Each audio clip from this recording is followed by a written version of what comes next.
കാഞ്ഞങ്ങാട് ടൗണിൽ നിന്ന് ഏകദേശം ഒരു 10 കിലോമീറ്റർ അത്രയേ ഉള്ളൂ കേട്ടോ ഈ ബേക്കൽ ഫോർട്ടിലേക്ക് എത്താനുള്ള ദൂരം. മെയിൻ റോഡിൽ നിന്ന് ഫോർട്ട് റോഡിലേക്ക് കയറി കുറച്ച് മുന്നോട്ട് പോയി കഴിയുമ്പോൾ നമുക്ക് അത്യാവശ്യം വലിയൊരു പാർക്കിംഗ് ഏരിയയും കാര്യങ്ങളൊക്കെ ഉണ്ട്. ഏകദേശം ഒരു 300 മീറ്ററോളം ഉള്ളിലേക്ക് പോകുമ്പോഴാണ് നമ്മൾ കോട്ടയുടെ മെയിൻ എൻട്രൻസിലേക്ക് എത്തുക. ഈ വലതുഭാഗത്ത് കാണുന്നതാണ് ടിക്കറ്റ് കൗണ്ടർ. ഒരാൾക്ക് കോട്ടയുടെ ഉള്ളിലേക്ക് പ്രവേശിക്കാൻ 25 രൂപയാണ് ചാർജ്. മാത്രമല്ല 15 വയസ്സ് താഴെയുള്ള കുട്ടികൾക്ക് എൻട്രി ഫ്രീ ആണ്. ഇതാണ് കോട്ടയുടെ മെയിൻ എൻട്രൻസ്. അകത്തേക്ക് പ്രവേശിച്ച് കഴിഞ്ഞാൽ നമുക്ക് ഇങ്ങനൊരു നിർമ്മിതിയും കാര്യങ്ങളൊക്കെ കാണാൻ പറ്റും. കുറച്ചുകൂടി മുന്നോട്ട് പോയി കഴിഞ്ഞാൽ നമ്മൾ ഇങ്ങനൊരു ക്ഷേത്രമായിരിക്കും കാണുന്നുണ്ടാവുക. ഈ കോട്ടയുടെ ഉള്ളിൽ തന്നെ സ്ഥിതി ചെയ്യുന്നൊരു ക്ഷേത്രമാണിത്. ക്ഷേത്രത്തിൻ്റെ അടുത്ത ഭാഗത്തായിട്ട് സെക്യൂരിറ്റി ക്യാബിനും കാര്യങ്ങളൊക്കെയാണ്. ഈ കാണുന്നതാണ് കോട്ടയുടെ ശരിക്കുള്ള ഭംഗി. നല്ല ഫ്ലവേഴ്സും വെട്ടിയൊതുക്കിയ പുല്ലൊക്കെ ആയിട്ട് നല്ല അടിപൊളി വൈബാണ്. സത്യം പറഞ്ഞാൽ കോട്ട എന്നതിലുപരി ഈ പൂന്തോട്ടവും കാര്യങ്ങളൊക്കെ ആസ്വദിക്കാനായിരിക്കും കൂടുതൽ സഞ്ചാരികൾ ഇവിടെ എത്തുന്നുണ്ടാവുക. ഈ കോട്ട ഇപ്പോൾ ഉള്ളത് ആർക്കിയോളജിക്കൽ ഡിപ്പാർട്ട്മെൻറ്റിൻ്റെ കയ്യിലാട്ടോ. ഏകദേശം 35 ഏക്കറിൽ വ്യാപിച്ച് കിടക്കുന്ന ഒരു കോട്ടയാണിത്. കേരളത്തിലെ തന്നെ ഏറ്റവും വലിയ കോട്ട എന്നും കൂടി ഈ കോട്ട അറിയപ്പെടുന്നുണ്ട്. മാത്രമല്ല അറബിക്കടലിനോരത്ത് ഒരു ബഹുകോൺ മാതൃകയിലാണ് ഈ കോട്ട പണി കഴിപ്പിച്ചിട്ടുള്ളത്. കോട്ട മുഴുവനായും ചെങ്കല്ല് കൊണ്ടാണ് നിർമ്മിച്ചിരിക്കുന്നത്. കോട്ടയുടെ ഭൂരിഭാഗവും സമുദ്രത്താൽ ചുറ്റപ്പെട്ട് കിടക്കുന്നത് കൊണ്ട് തന്നെ ചുറ്റും വലിയ കോട്ടമതിലുമുണ്ട്. കോട്ടമതിലിനോട് ചേർന്ന് നടന്നുകൊണ്ടിരിക്കുമ്പോഴാണ് ഇങ്ങനെ വലത്തോട്ടേക്കുള്ളൊരു വഴി കാണുന്നത്.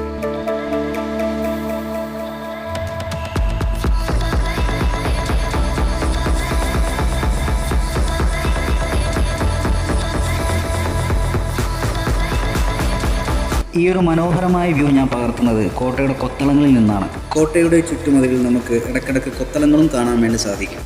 സൈനികർക്ക് ശത്രുവിൻ്റെ വരവ് നോക്കിക്കാണുവാനും അവരെ തടയുന്നതിനും കോട്ടയുടെ മതിലിനോട് ചേർന്ന് നിർമ്മിക്കുന്നതാണ് കൊത്തളങ്ങൾ. ഇതിൽ പീരങ്കി പോലത്തെ യുദ്ധോപകരണങ്ങൾ വെക്കുന്നതിനുള്ള സൗകര്യവുമുണ്ട്. ഇവിടുന്ന് കടലിലേക്ക് നോക്കുമ്പോൾ നമുക്ക് പണ്ട് കാലങ്ങളിൽ ശത്രുക്കളുടെ വരവും അതുപോലെ സൈനികർ അതിനെ നേരിടുന്നതൊക്കെ ഒരു നേർചിത്രമായി കാണാൻ വേണ്ടി സാധിക്കും. കോട്ടയിലൂടെ നടന്നു മടക്കുമ്പോൾ റിലാക്സ് ചെയ്യാൻ വേണ്ടി ഇതുപോലെ ബെഞ്ചുകളും സ്ഥാപിച്ചായിട്ട് നമുക്ക് കാണാം.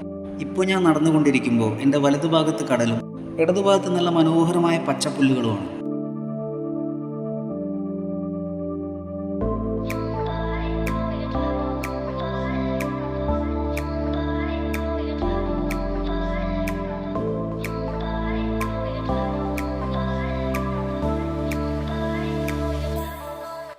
കോട്ടയിലൂടെ നടന്നുകൊണ്ടിരിക്കുമ്പോഴാണ് ഇങ്ങനെ ഒരു ഭാഗം ശ്രദ്ധയിൽപ്പെടുന്നത്. ഒരു തുരങ്കം, ഭാഗ്യത്തിന് ഇതിൻ്റെ ഗേറ്റും തുറന്നിട്ടുണ്ട്. എന്നാൽ പിന്നെ എവിടെ എത്തും നോക്കാം.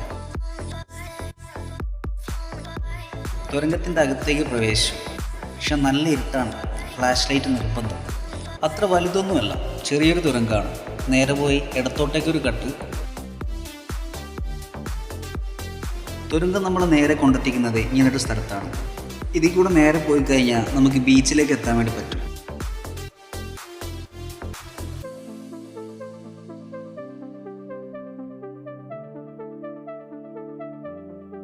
കോട്ടമതിൽ നിർമ്മിച്ചിരിക്കുന്നത് ഇതുപോലെ 6-7 വരി കല്ലുകൾ കൊണ്ടാണ്. കോട്ട 35 ഏക്കറിൽ വ്യാപിച്ച് കിടക്കുന്നത് കൊണ്ട് തന്നെ കോട്ടമതിൽ മുഴുവനായും ചുറ്റിക്കാണുക എന്നത് എളുപ്പമല്ല.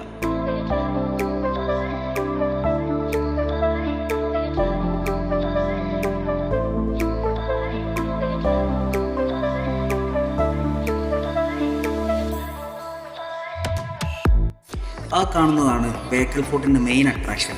കോട്ടയുടെ മധ്യഭാഗത്തുള്ള നിരീക്ഷണ ഗോപുരം. കോട്ടയിലെ ഏറ്റവും നല്ല വ്യൂ പോയിന്റ്. 24 മീറ്റർ ചുറ്റളവും 9 മീറ്ററിലധികം ഉയരവുമുള്ള ഈ ഗോപുരത്തിന്റെ പ്രവേശനപാത നിർമ്മിച്ചിരിക്കുന്നത് യുദ്ധോപകരണങ്ങൾ മുകളിലെത്തിക്കാൻ കൂടി എളുപ്പമുള്ള രീതിയിലാണ്.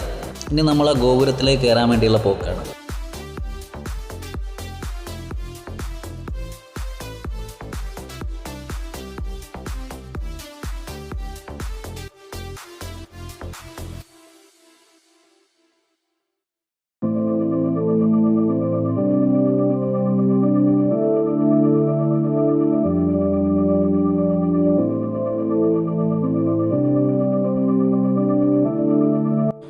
ഗോപുരത്തിൻ്റെ തൊട്ടടുത്തായിട്ട് ഇതുപോലൊരു കിണർ കൂടി നമുക്ക് അവിടെ കാണാൻ പറ്റും.